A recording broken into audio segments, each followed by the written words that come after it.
El palacio confirma. El título de príncipe de Archie, el hijo de Meghan, ha sido cuestionado formalmente.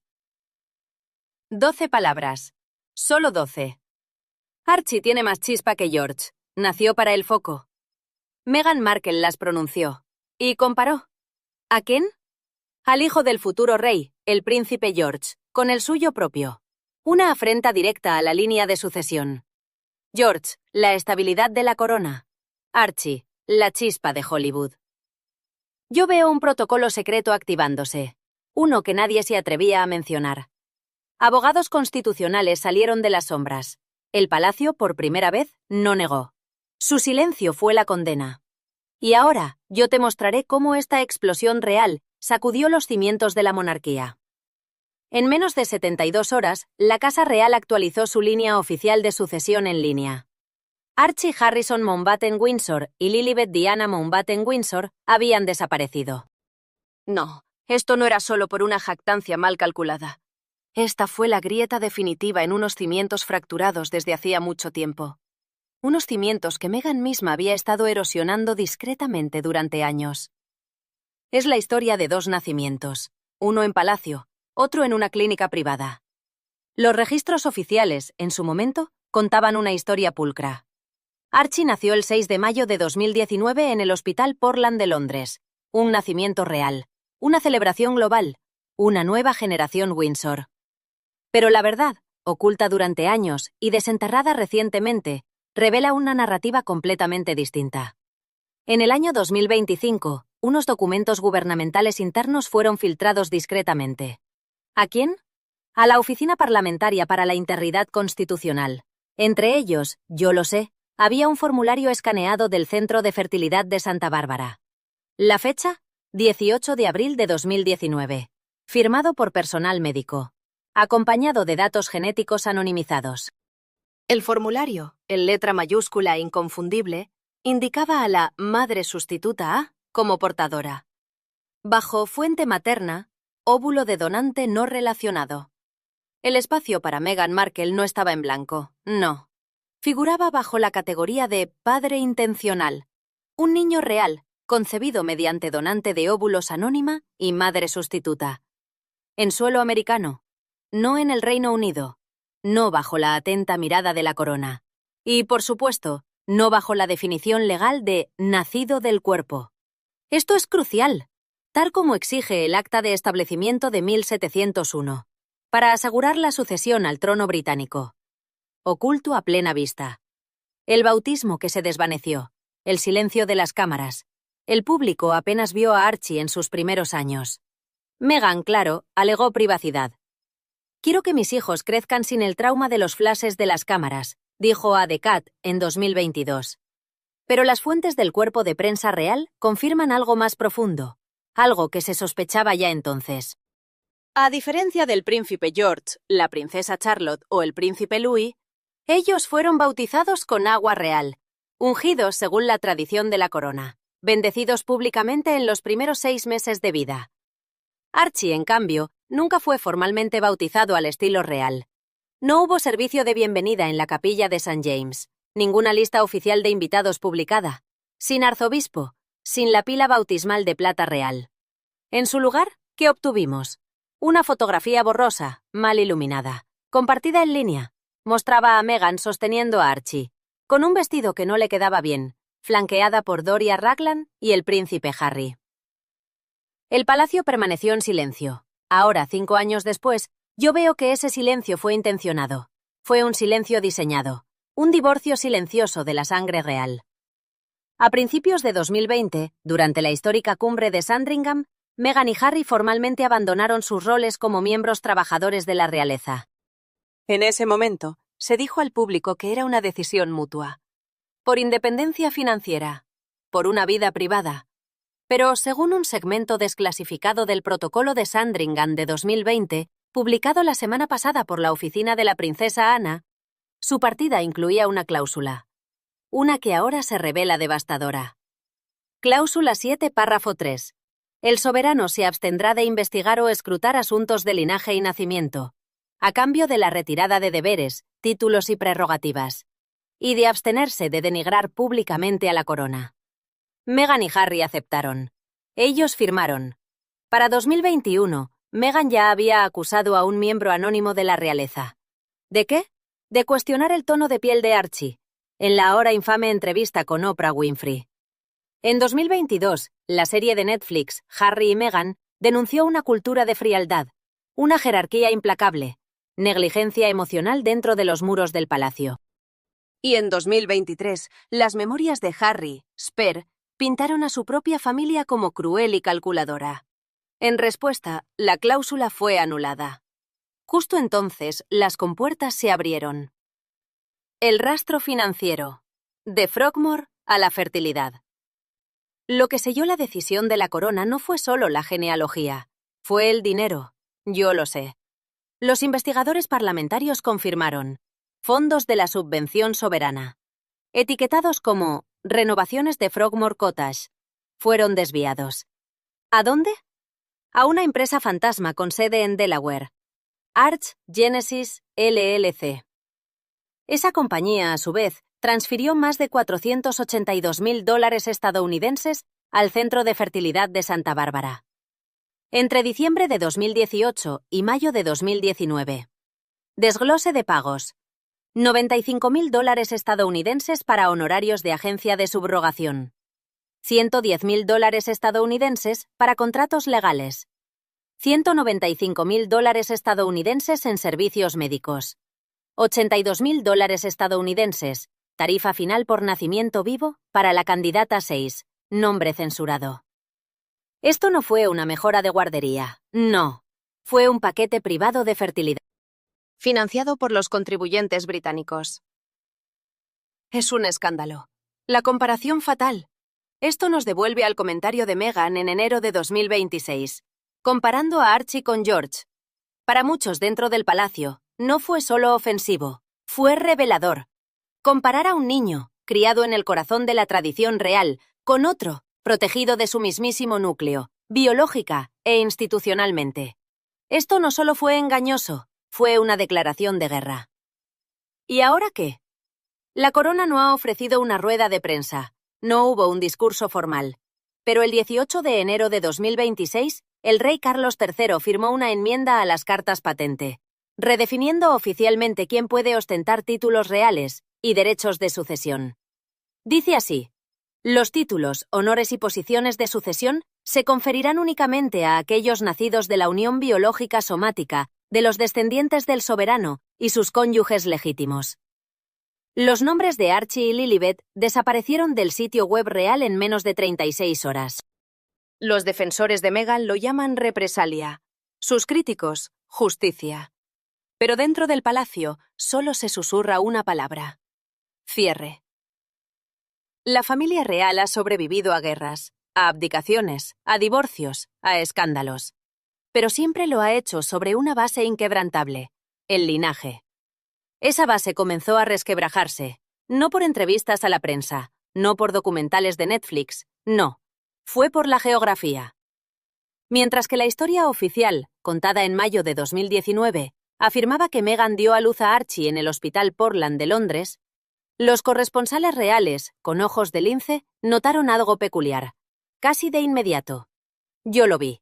No hubo presencia de prensa, ninguna aparición hospitalaria, ninguna sesión de fotos.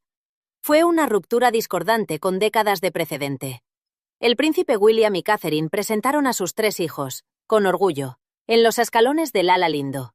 Incluso la princesa Eugenia posó con sus recién nacidos en lugares públicos. Pero Meghan y Harry solo publicaron una foto. Era una imagen muy editada. Mostraba a un bebé envuelto en blanco, oculto de la vista pública. Fue tomada dentro del castillo de Windsor. No hubo vídeo. Tampoco relatos de testigos. Ni siquiera una confirmación del personal del Hospital Portland en ese momento. Muchos lo atribuyeron a la moderna visión de la privacidad de Meghan. Pero, entre bastidores, esa ausencia era profundamente estratégica. Yo sé la verdad. Era un rastro de papel americano. El 18 de abril de 2019, 18 días antes de la fecha de nacimiento de Archie anunciada públicamente, un jet privado despegó.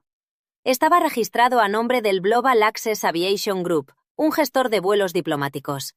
Salió de Santa Bárbara, California, con destino al aeropuerto de Farnborough, Reino Unido. El jet figuraba bajo despacho de carga diplomática. No se registraron nombres de pasajeros públicamente.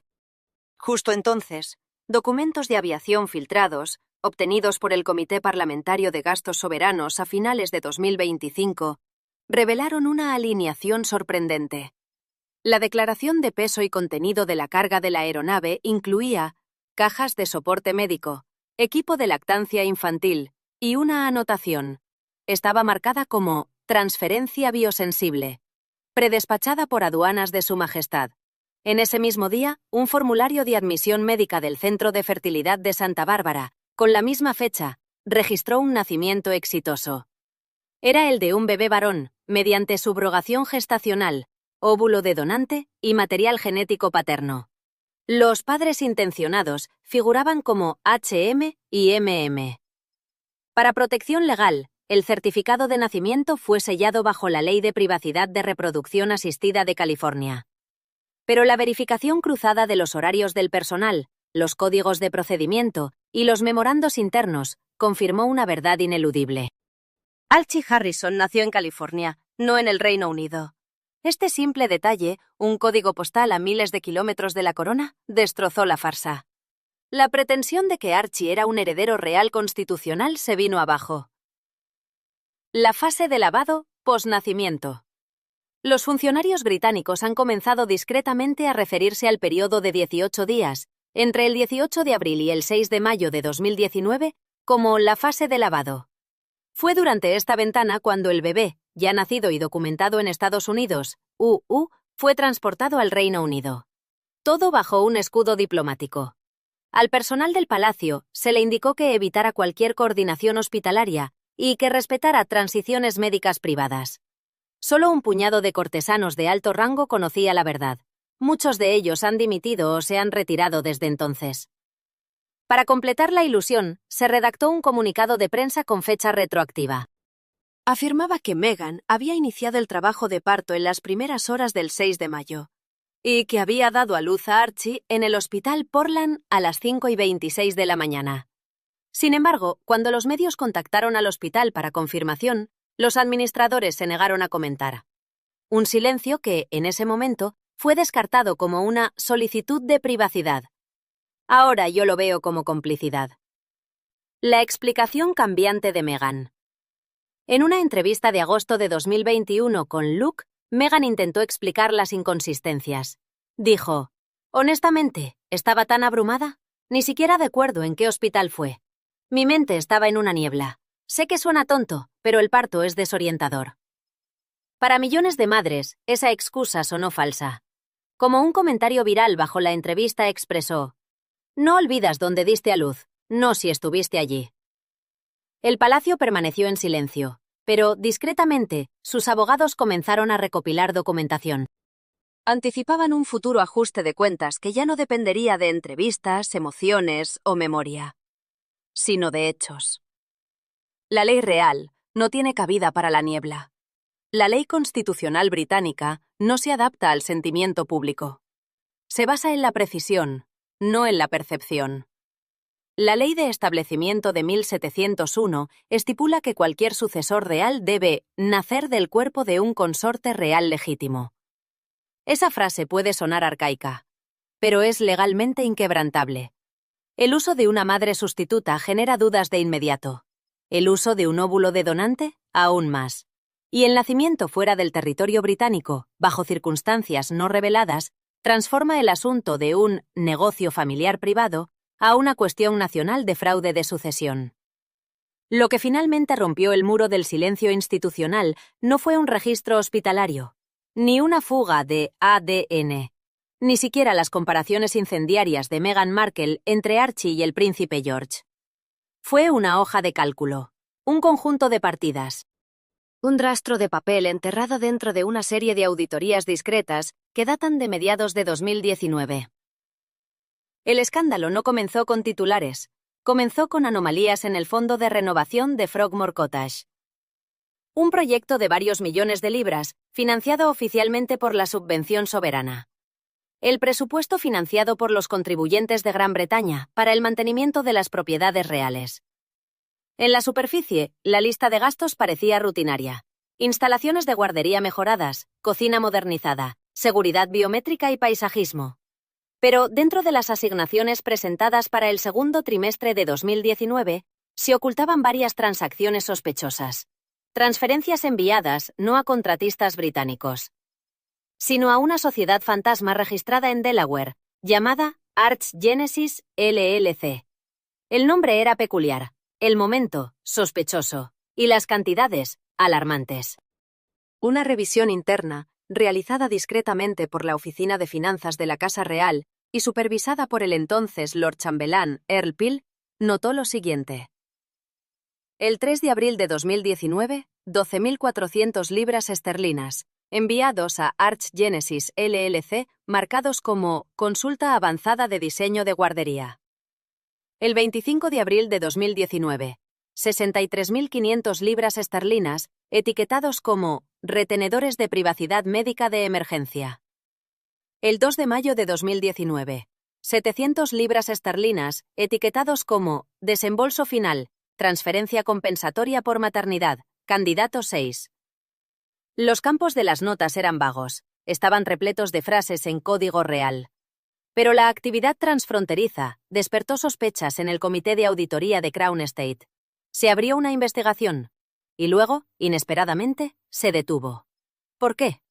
Según corresponsales denunciantes, verificado más tarde por la oficina de la princesa Ana, el equipo legal personal del príncipe Harry intervino. Exigieron el cierre de la investigación. Citaban privacidad protegida de la salud familiar, transiciones diplomáticas sensibles y exenciones de bienestar mental. El lenguaje fue cuidadosamente elaborado para cerrar la supervisión sin admitir culpa. Por un tiempo funcionó. Pero la paciencia de la vigilante silenciosa Ana se quebró. La princesa Ana, conocida por su templanza, en secreto serría las irregularidades con creciente inquietud. Yo sé, ella tenía acceso a archivos sellados como presidenta del Comité de Ética y Asignaciones del Royal Trust. Lo que descubrió la enfureció. No era solo el dinero, era la audaz manipulación. Los fondos de la subvención soberana estaban destinados, por ley parlamentaria, a Frogmore Cottage. Era para una residencia segura y funcional para los duques de Sussex, no para financiar un acuerdo de gestación subrogada en Estados Unidos. Un pacto encubierto bajo cláusulas de privacidad de fertilidad. Ana guardó silencio, hasta finales de 2025. Justo entonces, Meghan hizo una exigencia pública. Reclamaba estipendios continuos para la manutención real de sus hijos. Pedía asignaciones anuales. Para la educación real de Archie y Lilibet, pese a su ausencia del Reino Unido. Fue entonces cuando Ana actuó. Autorizó la desclasificación del Memo Vinci Q, un informe interno de ética, restringido, fechado en julio de 2019. Su conclusión era escalofriante. Prueba sustancial demostraba que fondos para mejoras de propiedades públicas británicas se desviaron, a través de Arch Genesis LLC, para servicios reproductivos transatlánticos no revelados, sin autorización de Hacienda, sin supervisión soberana. Nunca se pidió. Esto era una posible malversación de fondos públicos, bajo la cláusula 4 de la Carta Real de Transparencia Fiscal. Este documento jamás debió ver la luz, pero Ana había llegado a su límite. Yo veo su determinación. Ella lo hizo público. La prueba más incriminatoria. Llegó con recibos de transferencias bancarias, filtrados al Parlamento y a la unidad legal de los archivos reales. El beneficiario, candidato 6. Una gestante subrogada, solo por número. La última transferencia, del 2 de mayo de 2019. Justo 4 días antes del anuncio oficial del nacimiento de Archie. 198.700 libras. Coincidía con registros de vuelos privados, un viaje de regreso de California al Reino Unido, marcado con inmunidad diplomática, sin inspección aduanera, sin prensa, sin personal hospitalario, sin testigos. Contadores forenses confirmaron. La transacción del candidato 6 iba ligada a un acuerdo de confidencialidad, NDA, pagado desde la misma cuenta de Arch Genesis. El NDA prohibía específicamente cualquier interacción con los duques de Sussex, la ubicación, fecha o naturaleza del nacimiento, la identidad de cualquier donante o facilitador gestacional. Esto no fue un error administrativo, fue una estructura de ocultamiento, deliberada y calculada. El rey Carlos III mantuvo la compostura. Sin discursos televisados, sin entrevistas incisivas. Pero dentro de los muros del palacio, ordenó una corrección constitucional inmediata. Yo veo su sabiduría. Una enmienda a la Carta Patente, finalizada el 18 de enero de 2026, introdujo una única cláusula.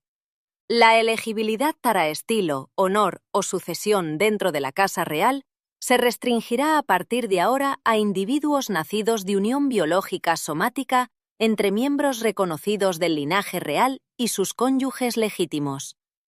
Unión biológica somática no era poético, era quirúrgico, diseñado para trazar una línea irrevocable entre Archie y Lilibet, y aquellos nacidos dentro del marco genealógico de la corona, la Junta de Supervisión de la Subvención Soberana. Bajo presión del Parlamento y la prensa, emitió simultáneamente una demanda de conciliación financiera. Meghan Markle y el príncipe Harry fueron requeridos. Debían reembolsar 2,32 millones de libras al Tesoro Público por el uso no declarado de fondos de la corona. Para acuerdos reproductivos privados. Sin arrestos, sin demandas. Solo la fría eficiencia de una consecuencia institucional. ¿La defensa de Meghan? ¿Revolución o mera racionalización?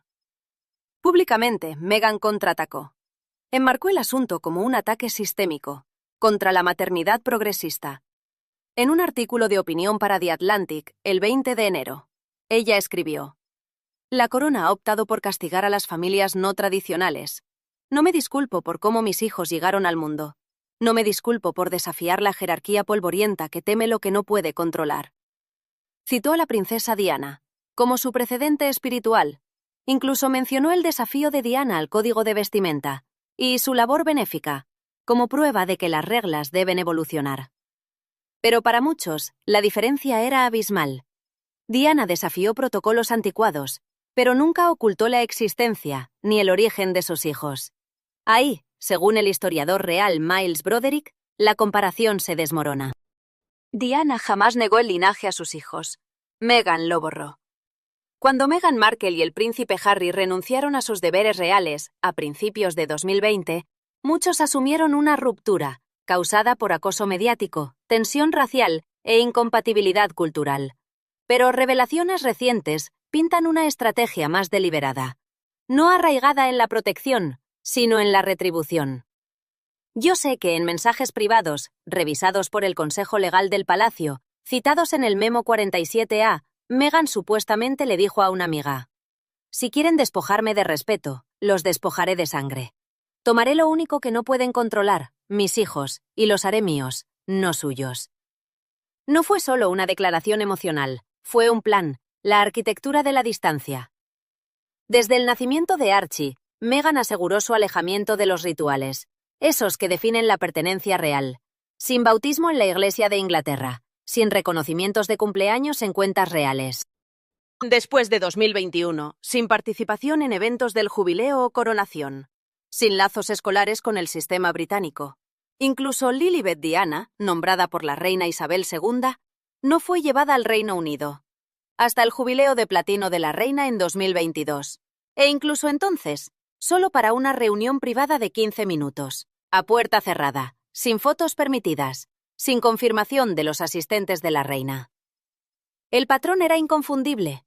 Meghan no estaba protegiendo a sus hijos de los tabloides, estaba cortando lazos generacionales, tanto simbólicos como legales.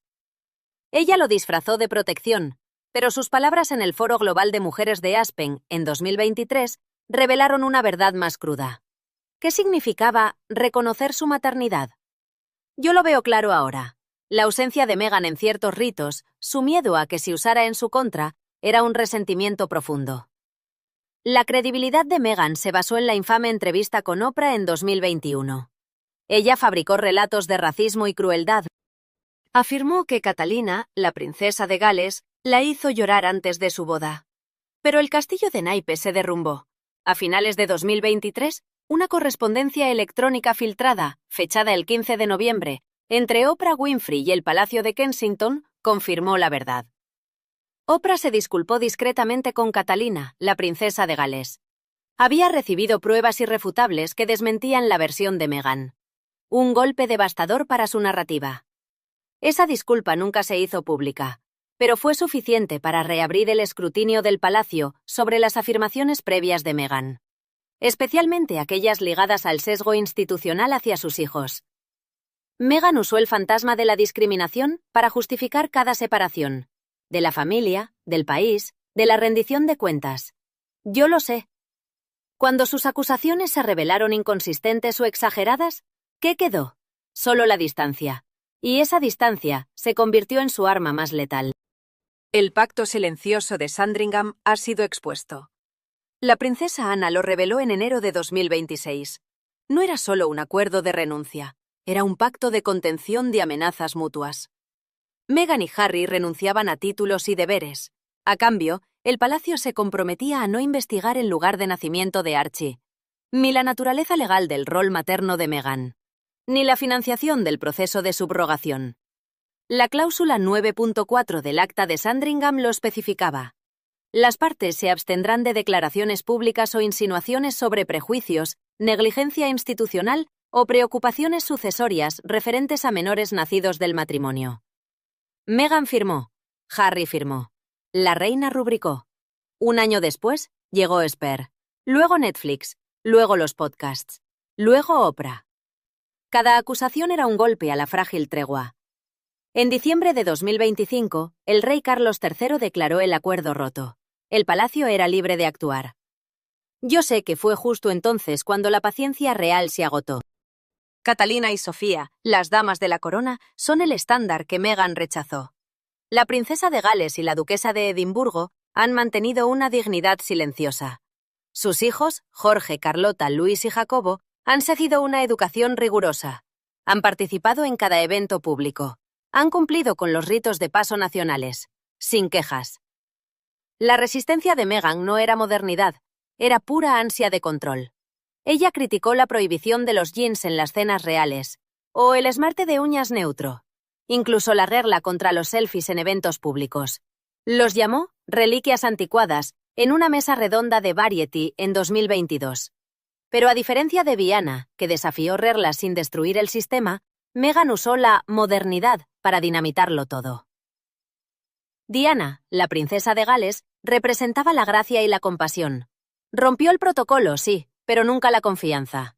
Meghan, desde el principio, buscó lazos con Diana. Pero los documentos, los cronogramas, los registros financieros lo demuestran. Lo que Meghan tomó prestado no era el legado, era la influencia. Diana desafió expectativas. Meghan lo dijo en 2020. Se puso jeans cuando dijeron no. Abrazó a los enfermos. Así quiero ser yo, afirmó. Pero la rebeldía de Diana siempre fue servicio público. Ella desafió al sistema, sí, pero reforzando el lugar de sus hijos en él. Meghan, en cambio, construyó una narrativa de victimismo. Se presentó como una forastera, mientras explotaba el mismo legado real para vender libros, podcasts y líneas de productos. Una mercantilización de la compasión, una ofensa, yo diría. Para finales de 2021, el patrón era innegable, su marca personal, sus podcasts de Spotify, su serie de Netflix. Siempre volvían a los temas: el silencio forzado, la crueldad sistémica, el aislamiento maternal. Ella evocó el trato a Diana por la prensa, sus luchas de salud mental, sus años de soledad en el palacio. Pero el público comenzó a ver las inconsistencias. Meghan acusó al palacio de controlar su guardarropa.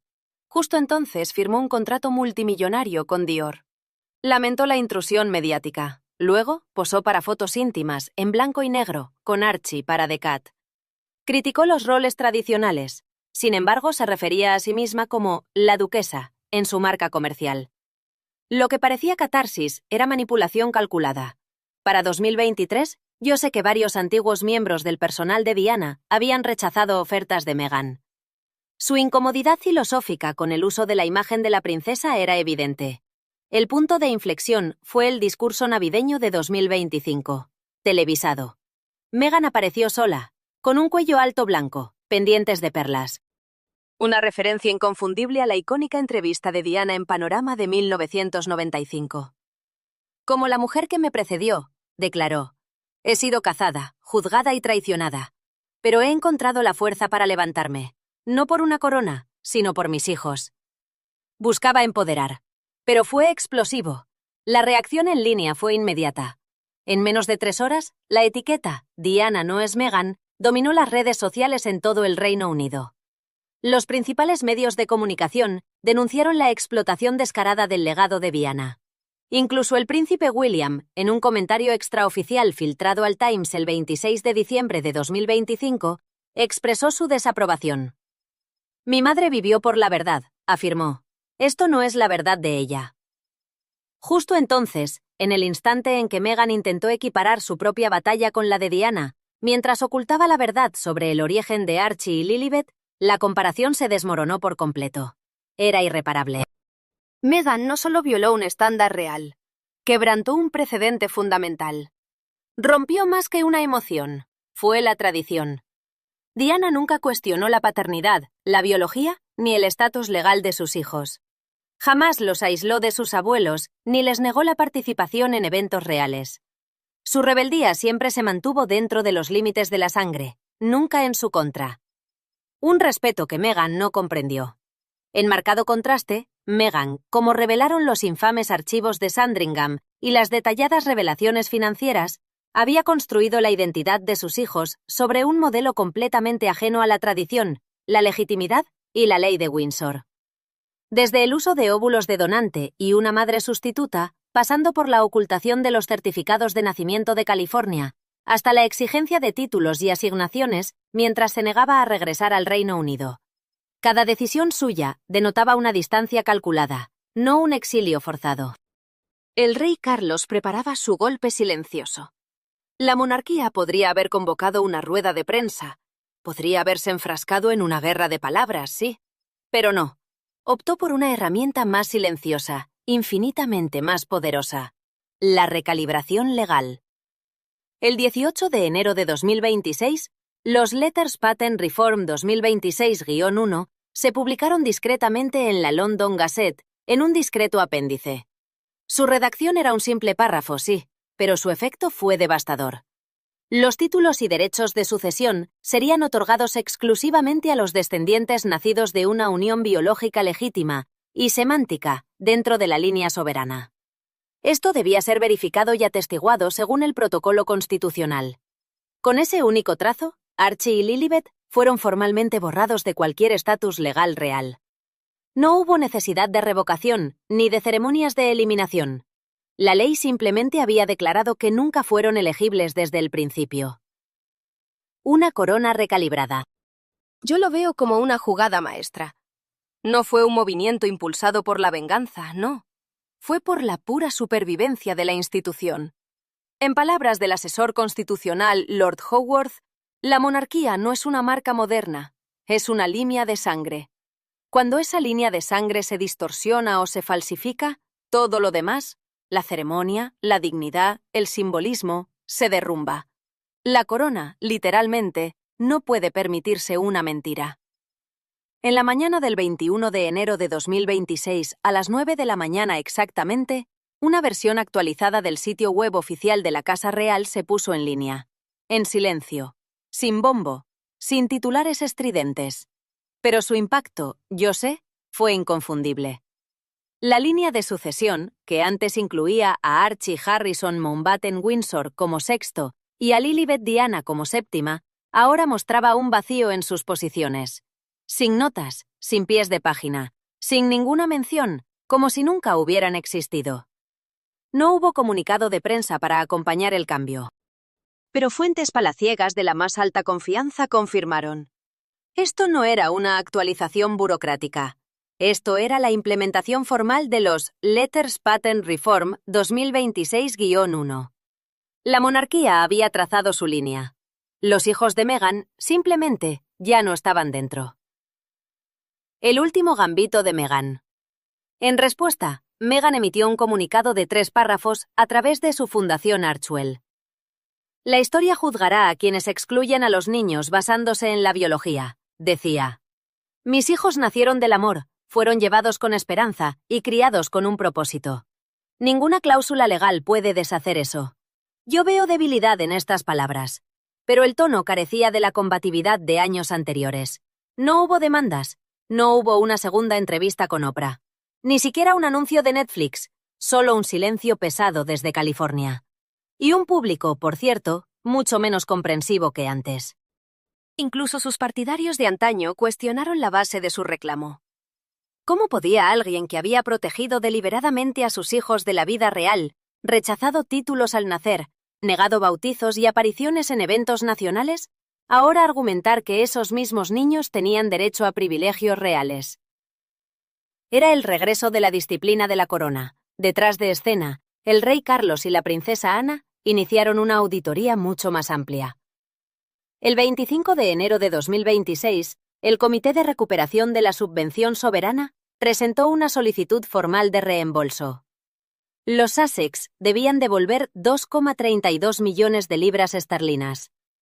Este monto era por el uso no autorizado de fondos públicos en relación con el acuerdo de subrogación. Una cifra que yo sé les dolería. Los asesores legales confirmaron: la solicitud no era opcional. Si no se pagaba, desencadenaría procedimientos de recuperación civil en el Tribunal Superior. Y podría, además, afectar cualquier derecho de propiedad futuro vinculado a Frogmore Cottage. Meghan había dicho una vez, durante un podcast de 2022, «La corona no puede decirme qué tipo de madre ser». Pero ahora, la corona no le decía cómo ser madre, le decía cuánto debía. La institución siempre sobrevive al individuo. Una lección amarga. El príncipe Harry, según los informes, ha regresado a una tranquila finca en las tierras altas de Escocia. Los asistentes de palacio lo llaman separación restauradora. Yo lo veo como un aislamiento terapéutico. Es un intento final de desprogramar años de resentimiento institucional y de una inmensa agitación emocional. Amigos cercanos afirman que ha dejado de defender a Meghan en público. No ha hablado con William desde la firma de la enmienda, pero tampoco ha objetado la decisión. Un silencio revelador. En cuanto a Meghan, su control sobre la narrativa se ha debilitado drásticamente. El nombre de Diana ya no la escuda. El rastro financiero ha sido expuesto. Y la ley real se aplica sin sentimentalismos.